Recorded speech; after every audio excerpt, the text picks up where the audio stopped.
ಇನ್ನು ಬಿಡದಿ ಟೌನ್ಶಿಪ್ ಪರ ವಿರೋಧ ಸಮರ ಜೋರಾಗ್ತಾ ಇದೆ. ಮರಗಳನ್ನ ರಕ್ಷಿಸಿ ಅಂತ ಅಪ್ಪಿಕೋ ಚಳವಳಿಯನ್ನ ಆರಂಭಿಸಲಾಗಿದೆ. ಬೈರಮಂಗಲ ಗ್ರಾಮದಿಂದ ಬನ್ನಿಗಿರಿ ಗ್ರಾಮದವರೆಗೂ ಮೆರವಣಿಗೆಯನ್ನ ನಡೆಸಲಾಗಿದೆ.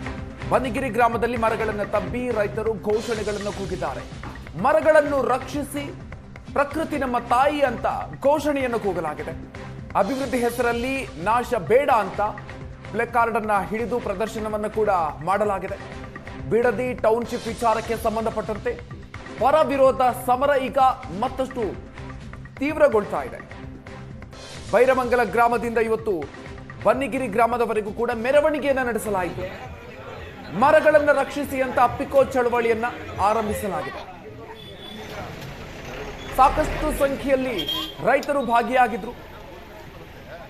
ಬಿಡದಿ ಟೌನ್ಶಿಪ್ ಅನ್ನ ವಿರೋಧಿಸಿ ನಡೀತಾ ಇರುವಂತಹ ಪ್ರತಿಭಟನೆ ಇದು. ಒಂದು ಕಡೆಯಲ್ಲಿ ಪರವಾಗಿ ಕೂಡ ಒಂದಷ್ಟು ಮಂದಿ ರೈತರು ಪ್ರತಿಭಟನೆಗಳನ್ನ ನಡೆಸಿದರು.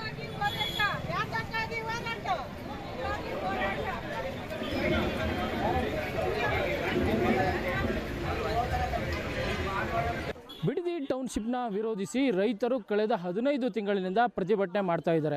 ಇವತ್ತು ಕೂಡ ಪ್ರತಿಭಟನೆ ಮುಂದುವರೆದಿರುವಂಥದ್ದು. ಆದರೆ ಇವತ್ತು ವಿಭಿನ್ನವಾದಂಥ ಪ್ರತಿಭಟನೆಗೆ ಮುಂದಾಗಿರುವಂಥದ್ದು ಏನಂತಂದರೆ, ಇವತ್ತು ಅಪ್ಪಿಕೋ ಚಳುವಳಿ ಎಂದು ಬಿಡದಿಯ ರೈತರು ಮರಗಳನ್ನು ಹಪ್ಕೊಳ್ಳೋ ಮುಖಾಂತರ ನಾವು ಯಾವುದೇ ಕಾರಣಕ್ಕೂ ಈ ಬಿಡದಿ ಟೌನ್ಶಿಪ್ ಮಾಡೋಕ್ಕೆ ಬಿಡೋದಿಲ್ಲ, ಇಲ್ಲಿ ಲಕ್ಷಾಂತರ ಮರಗಳಿವೆ, ಅವನ್ನ ಕಡಿಯೋದಕ್ಕೂ ಬಿಡೋದಿಲ್ಲ ಅಂತ ಒಂದು ಅಪ್ಪಿಕೋ ಚಳುವಳಿ ಮಾಡ್ತಿದ್ದಾರೆ. ನಾವೀಗ ಆ ಜಾಗದಲ್ಲಿದ್ದೀವಿ. ಈಗ ನಾವು ನೋಡ್ಬೋದು ಏನಂತಂದರೆ, ಇದು ಬಿಡದಿ ರೈತರು ಕಳೆದ 15 ತಿಂಗಳಿಂದ ಪ್ರತಿಭಟನೆಯನ್ನು ಮಾಡ್ಕೊಂಡು ಬರ್ತಾಯಿದ್ರು. ಆ ಪ್ರತಿಭಟನೆ ಮುಖಾಂತರ ಈಗ ಸರ್ಕಾರಕ್ಕೆ ಒಂದು ಮನವಿಯನ್ನು ಮಾಡ್ತಾ ಇರುವಂಥದ್ದು. ಏಕೆ ಅಂತಂದರೆ, ನಾವು ಕಳೆದ 15 ತಿಂಗಳಿಂದ ಪ್ರತಿಭಟನೆ ಮಾಡ್ತಾ ಇದ್ದೀವಿ. ಸರ್ಕಾರ ಇಲ್ಲಿವರೆಗೂ ಕೂಡ ಯಾವುದೇ ವಿಚಾರನೂ ನಮ್ಮ ಹತ್ರ ಬಂದು ಹೇಳಲಿಲ್ಲ. ಪ್ರತಿಭಟನೆ ಮಾಡ್ತಿದ್ರು ಕೂಡ ಯಾರು ಬಂದು ನಮ್ಮನ್ನ ಕೇಳ್ತಾ ಇಲ್ಲ. ಹಾಗಾಗಿ ನಾವು ಪ್ರತಿಭಟನೆ ವಿಭಿನ್ನ ರೀತಿಯಲ್ಲಿ ಮಾಡಬೇಕು ಅನ್ನೋ ಒಂದು ನಿಟ್ಟಿನಲ್ಲಿ ಇವತ್ತು ಈ ಟೌನ್ಶಿಪ್ ಆಗಬೇಕು ಅಂತಂದರೆ ಈ ಮರಗಳನ್ನ ಕಡಿಯೋಕ್ಕೆ ಮುಂದಾಗಿದ್ದಾರೆ. ಈಗ ಆಲ್ರೆಡಿ 15,000ಕ್ಕೂ ಹೆಚ್ಚು ಮರಗಳನ್ನ ಈಗಾಗಲೇ ಕಡಿಯೋಕ್ಕೆ ಮುಂದಾಗಿದ್ದಾರೆ. ಆ ನಿಟ್ಟಿನಲ್ಲಿ ಇವತ್ತು ನಾವು ಬೆಳೆಸಿರೋವಂಥ ಮರಗಳನ್ನ ಕಡಲಿಕ್ಕೆ ನಾವು ಬಿಡೋದಿಲ್ಲ. ಆ ಮರಗಳು ಯಾವತ್ತೇ ಇದ್ದರೂ ನಮ್ಮನ್ನ ಕಾಪಾಡಬೇಕು. ಏಕೆಂದರೆ ನಾವು ನಮ್ಮ ಮಕ್ಕಳನ್ನ ಎಷ್ಟು ಚೆನ್ನಾಗಿ ಬೆಳೆಸಿದ್ದೀವೋ ಅದೇ ರೀತಿ ಈ ಮರಗಳನ್ನು ಕೂಡ ಅಷ್ಟೇ ಕಷ್ಟಪಟ್ಟು ಬೆಳೆಸಿದ್ದೀವಿ. ಹಾಗಾಗಿ ನಾವು ಯಾವುದೇ ಕಾರಣಕ್ಕೂ ಈ ಮರ ಗಿಡಗಳನ್ನ ಕಡಿಯೋಕ್ಕೆ ಆಗಲಿ, ಈ ಮರ ಗಿಡಗಳಿಂದ ನಮಗೆ ಯಾವುದೇ ರೀತಿ ತೊಂದರೆ ಇಲ್ಲ. ಹಾಗಾಗಿ ನಾವು ಯಾವುದೇ ಕಾರಣಕ್ಕೂ ಈ ಯೋಜನೆಗೆ ನಾವು ಬಿಡ್ಕೊಡೋದಿಲ್ಲ ಅನ್ನೋ ಒಂದು ನಿಟ್ಟಿನಲ್ಲಿ ಈ ಒಂದು ಪ್ರತಿಭಟನೆಯನ್ನು ಮಾಡ್ತಾ ಇರುವಂಥದ್ದು. ಈಗ ಪ್ರತಿಭಟನೆಯಲ್ಲಿ ಒಬ್ಬರು ಲೇಡೀಸ್ ನಮ್ಮ ಜೊತೆಗಿದ್ದಾರೆ, ಅವ್ರನ್ನ ಮಾತಾಡ್ಸೋ ಹೋಗೋಣ. ಅಮ್ಮ, ಇವತ್ತು ಏನು ಮಾಡ್ತಾ ಇದ್ದೀರಾ? ತೋಟದೊಳಗಡೆ ಇಷ್ಟೊಂದು ಜನ ಸೇರ್ಕೊಂಡಿದ್ದೀರಾ, ಮರಗಳನ್ನ ತೆಪ್ಕೊಂಡಿದ್ದೀರಾ, ಇದೇನು ವಿಶೇಷ? ಇದು ವಿಶೇಷ ಏನು ಅಂದರೆ ಇವತ್ತು ಪರಿಸರ ಉಳಿಸ್ಬೇಕು ಅನ್ನೋದು ನಾವು ಮಾಡ್ತಾ ಇದ್ದೀವಿ ಸರ್. ನಾವು ಯಾವುದೇ ಕಾರಣಕ್ಕೂ ಮರ ಬಿಡಲ್ಲ. ನೆನೆ DK ಸಾರು ಅಷ್ಟು ಯೋಜನೆ ಮಾಡ್ತಾ ಇದ್ರಲ್ಲ, ಅಲ್ಲಿ 15 ಲಕ್ಷ ಮರ ಹಾಕಿಸ್ತೀವಿ ಅಂತ, ಅದಕ್ಕೆಲ್ಲ ಎಷ್ಟು ಕೋಟಿ ಖರ್ಚು ಮಾಡೋರು ಅವರು.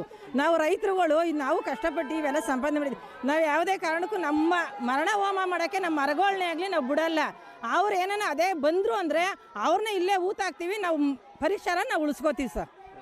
ಏನಂತಂದರೆ, ಒಟ್ಟಾರೆಯಾಗಿ ಸರ್ಕಾರ ಯಾವುದೇ ಕಾರಣಕ್ಕೂ ಯೋಜನೆಗೆ ಬರೋದೇ ಆದರೆ ನಾವು ಯಾವುದೇ ಕಾರಣಕ್ಕೂ ಯೋಜನೆಗೆ ಒಪ್ಕೊಳ್ಳೋದಿಲ್ಲ ಅಂತ. ಇಲ್ಲೊಬ್ಬ ಯುವಕ ಇದ್ದಾನೆ, ಅವನ್ನ ಮಾತಾಡ್ಸ್ತಾ ಹೋಗೋಣ. ಏನು ಬಂದಿದೆಯಪ್ಪ ಇವತ್ತು? ಏನು ಮಾಡ್ತಾ ಇದ್ದೀರಾ ಇಲ್ಲಿ? ಇವತ್ತು ನಾವಿಲ್ಲಿ ಅಕ್ವೈರ್ ಬಗ್ಗೆ ಮಾತಾಡೋಕ್ಕೆ ಬಂದಿದ್ದೀವಿ. ಅವರು ಈ ಥರ ಕೃಷಿ ಬೆಳೆಯೋ ಭೂಮಿನ ಅಕ್ವೈರ್ ಮಾಡೋದ್ರಲ್ಲಿ ಏನು ಯೂಸ್ ಇಲ್ಲ.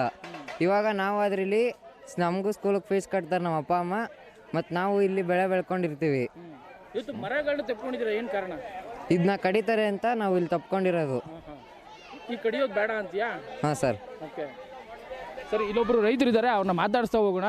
ಸರ್, ನೀವು ಮರಗಳನ್ನ ತೆಪ್ಕೊಂಡಿದ್ದೀರಾ, ಏನು ವಿಶೇಷ? ಯಾಕೆ ಮರಗಳನ್ನ ಕಡಿಯೋಕ್ಕೆ ಸರ್ಕಾರ ಇದು ಮಾಡಿದೆಯಾ ಅಂತ? ಸರ್, ಈ ಮರ ಬೆಳೆಸ್ಬೇಕು ಅಂದರೆ ಕನಿಷ್ಠ 5 ವರ್ಷ ಬೇಕು ರೈತರುಗಳಿಗೆ.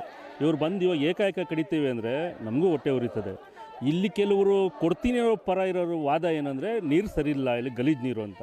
ಇವರು ಭೂಮಿ ಕೊಡ್ತೀವಿ ಅನ್ನೋ ಬದಲು ಸರ್ಕಾರಿಗೆ ಮನವಿ ಮಾಡಿ ನಮ್ಮ ನೀರು ಕ್ಲೀನ್ ಮಾಡಿಕೊಡಿ ಅಂತೇಳಿ, ಅಷ್ಟು ಸಾಕಲ್ವಾ? ಇವ್ರು ಬದುಕಕ್ಕೇನು ನೀರು ಕೊಚ್ಚೆ ನೀರು ಅಂತ ಹೇಳ್ತಿದಾರಲ್ವಾ. ಈಗ ನಮ್ಗೆ ಬೇಡ, ಅದನ್ನು ಕೊಚ್ಚೆ ನೀರನ್ನ ನೀವು ಫಿಲ್ಟ್ರ್ ಮಾಡಿಕೊಡಿ ಅಂತೇಳಿ ಸಾಕು. ಭೂಮಿ ಕೊಡೋ ಅವಶ್ಯಕತೆ ಏನಿದೆ? ಈಗ ಅವಶ್ಯಕತೆ ಇರೋದು ಅವ್ರಿಗೆ ಅದಕ್ಕೋಸ್ಕರ. ಇದೊಂದು ಕೊಚ್ಚೆ ನೀರು ಇಲ್ಲಿ ಯಾರೂ ಇರೋಕ್ಕಾಗ್ತಿಲ್ಲ ಅಂತ. ನಾವಿದ್ದೀವಿ, ನಾವು ಬೆಳೀತಾ ಇಲ್ವಾ ಭೂಮಿನ, ಬೆಳೆಗಳನ್ನ ನಾವು ಬೆಳೀತಾ ಇದ್ದೀವಿ.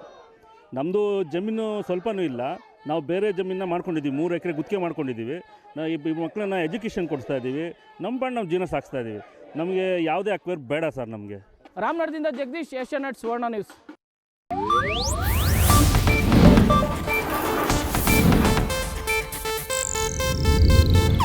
ಇದು ಏಷ್ಯಾನೆಟ್ ನ್ಯೂಸ್ ನೆಟ್ವರ್ಕ್ ಪ್ರಸ್ತುತಿ.